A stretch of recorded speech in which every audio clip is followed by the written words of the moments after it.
Cuando la enfermedad arrasó con su mundo, un hombre se vio obligado a viajar al otro extremo de la Tierra. Su misión, encontrar huevos sanos para salvar su legado. Su destino, un Japón cerrado al mundo, una tierra de secretos. Pero en ese encierro, encontró algo que no esperaba. Una mirada que lo cambió para siempre. Un amor prohibido, nacido en silencio, que haría que su viaje se convirtiera en una obsesión. Regresó con la salvación de su negocio, pero dejó su corazón en el lejano oriente. Hola amigos, hoy quiero exponerles un análisis de un libro sumamente sustancioso, pequeño pero muy sustancioso. Les hablo de Seda, de Alessandro Barico. Esta novela es profundamente simbólica, construida sobre el viaje, el deseo, la pérdida y el silencio. Para abordar esta obra, tomaremos desde la narratología, la semiótica, la hermenéutica, el psicoanálisis y los estudios culturales y un pequeño enfoque desde la perspectiva feminista. 1861. La enfermedad se llevó a todos los gusanos de seda de Francia, un desastre que amenazaba con arruinar a un país entero. Para Hervé Joncourt, un criador de seda, la única salida era una: emprender un viaje imposible hacia el corazón del Japón cerrado al mundo. A través de océanos inquietos y tierras desconocidas, su misión era una: traer de vuelta los huevos de seda que podrían salvar a su gente. Un tesoro frágil, el futuro de su hogar, en sus manos. El precio de su éxito era incalculable. Una historia de coraje y sacrificio, tejida en el hilo más fino de la esperanza. Seda se organiza a partir de un narrador heterodiegético, es decir, una voz externa que narra la historia sin participar en ella, pero que conoce y administra esta información con gran precisión. Esa voz construye la historia de avance y retorno, marcada por una analexis, porque el relato mira hacia atrás y reconstruye los hechos, los escenarios desde la memoria. Su elipsis señala unos saltos de años enteros, y por sumarios porque condensa viajes larguísimos y muy descriptivos, haciendo un efecto de ralentización de esta narración. Estas pausas descriptivas a las cuales me refiero alternan escenas muy intensas, y eso le da a la novela un ritmo muy desigual entre velocidad del comercio y la lentitud del deseo. La historia sigue a Hervé Joncourt, dedicado a la cría de gusanos de seda, que viaja repetidamente a Japón para comprar huevos sanos cuando una enfermedad amenaza la producción francesa. En este recorrido, el viaje deja de ser solo comercial y se vuelve una travesía interior. Hervé conoce a Harakei, es una figura de poder japonesa, y a la mujer del rostro joven que luego se volverá una presencia decisiva de su vida. A partir de esta novela no cuenta con solo una expedición, sino la transformación de este sujeto marcado por la distancia, la espera y la imposibilidad de poseer lo que se desea. Esa tensión es la que le da la estructura a toda la narración, dejándonos con un final inesperado, sorpresivo, enigmático. Empezaremos a profundizar desde el psicoanálisis con 4 personajes muy relevantes, porque estos no se pueden ver como individuos aislados, sino como formas del deseo, la falta y la repetición. Hervé Joncourt encarna al sujeto dividido. Por un lado, el comerciante prudente, silencioso, disciplinado. Por otro, el hombre afectado por esa ausencia que no sabe nombrar. Su viaje a Japón se repite como una compulsión. Vuelve una y otra vez a donde está aquello que no puede poseer completamente. En este viaje encontramos también a Harakei, ese enigmático japonés que representa otra dimensión del orden psíquico de la historia: la ley, la autoridad, la soberanía, el deseo y el mundo masculino. Es un personaje que impone un silencio, una distancia y una jerarquía, y tiene un vínculo con Hervé, y este no es de amistad simple, sino uno de reconocimiento entre dos hombres, atravesados por reglas distintas, pero igualmente sometidos a la pérdida. Madame Blanche, en cambio, aparece como un objeto de fascinación y de traducción. La mujer que lee, copia, transforma y hace circular el mensaje de esta narración. Simplemente es esa figura de mediación entre el deseo, el lenguaje secreto, entre la cultura occidental y esa tierra lejana y misteriosa, enigmática japonesa. El cuarto personaje que quiero nombrar es Aileen. Por su parte, no es una figura pasiva.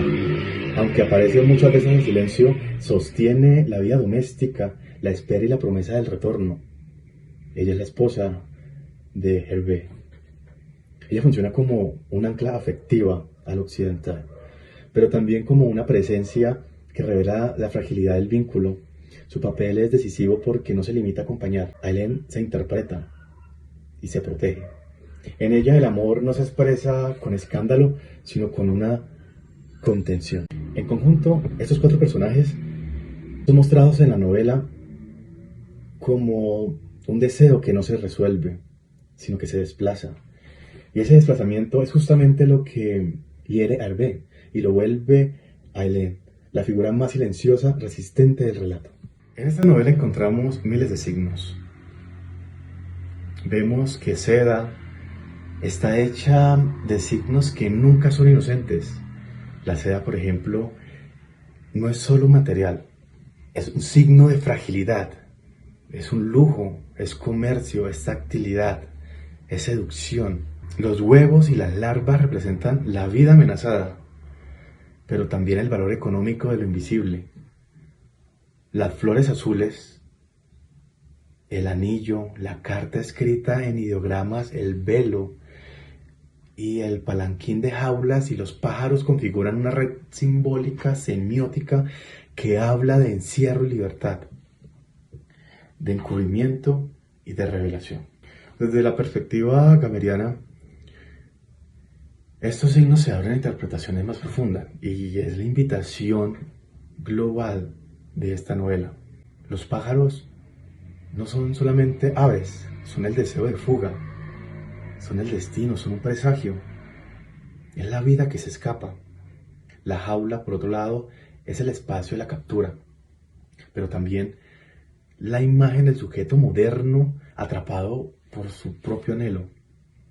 La carta es un resto, porque no importa solo lo que dice, sino cómo existe y cómo deja huella en la historia. Es un material de voz ausente que involucra al silencio, a este concepto intangible, que se repite una y otra vez en la novela. Ese silencio que parece vacío en realidad es una forma de lenguaje. En Seda, callar también significa decir algo. Hay signos que condensan el sentido total del libro. Tenemos el agua, tenemos el viento, tenemos el lago, tenemos el fuego, tenemos la nieve, tenemos ese camino que siempre recorre el protagonista de nuestra historia. La puerta entreabierta, la mirada, los ojos entrecerrados. Todos ellos remiten a una poética de la distancia. Incluso los objetos mínimos, como esta hoja de papel, un guante, un anillo, una prenda blanca o negra en el caso de Harakei, actúan como núcleos de interpretación. Esta novela da un sentido y entrega de manera directa y sugerente que nada se esconde, sino que se desplaza. Por eso leer Seda es aprender a interpretar lo que parece mínimo porque allí está lo real. En conclusión, estos signos puntualmente podemos analizarlos como la seda, como la mediación entre estas dos culturas y el deseo materializado. Los gusanos como la fragilidad de la economía y de la vida misma. los pájaros como la tensión entre libertad y encierro, la jaula o esa pajarera como una metáfora del deseo contenido, las flores azules de Madame Blanche como un resto simbólico del amor y la memoria, la carta en ideogramas japoneses como esa imposibilidad de traducción total, como ese misterio, el silencio como la forma de comunicación y poder de toda la base del libro, y el lago como la superficie de reflexión y sentido. A partir de ese encuentro, la historia deja de ser una simple expedición. Comienza la transformación de un hombre marcado por la distancia y la espera. La figura de Pasteur introduce además la modernidad científica, el saber microscópico, la observación de lo invisible, la necesidad de clasificar y controlar la vida frente a eso. La guerra, los contrabandistas, los consulados y las rupturas peligrosas revelan que el mundo del libro es un espacio inestable donde la economía y la violencia están entrelazadas. En cuanto a Alessandro Barico, su escritura se reconoce por una prosa musical contenida y muy visual, donde cada escena parece trabajada como para una partitura breve.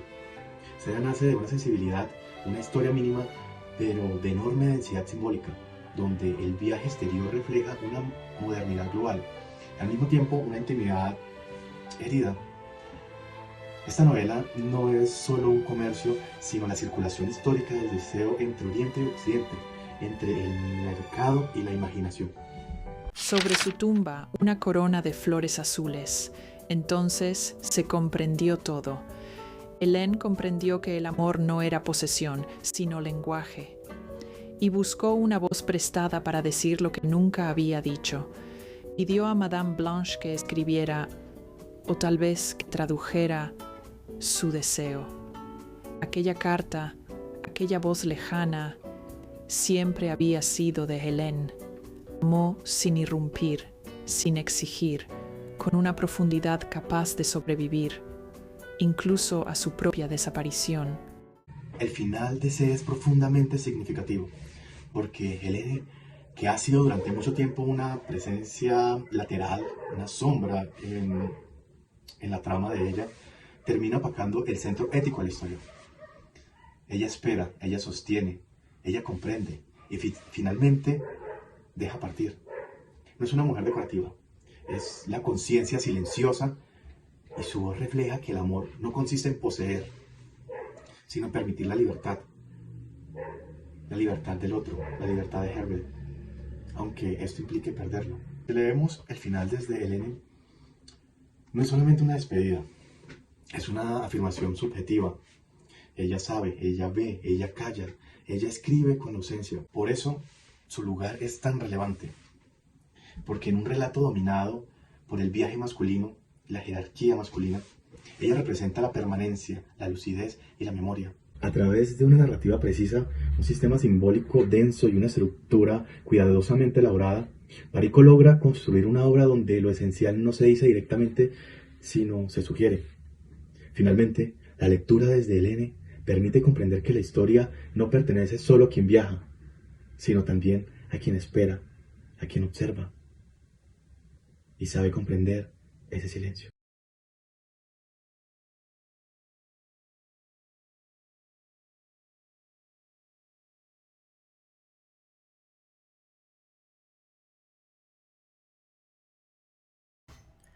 Bueno muchachos, este fue el recorrido por Seda.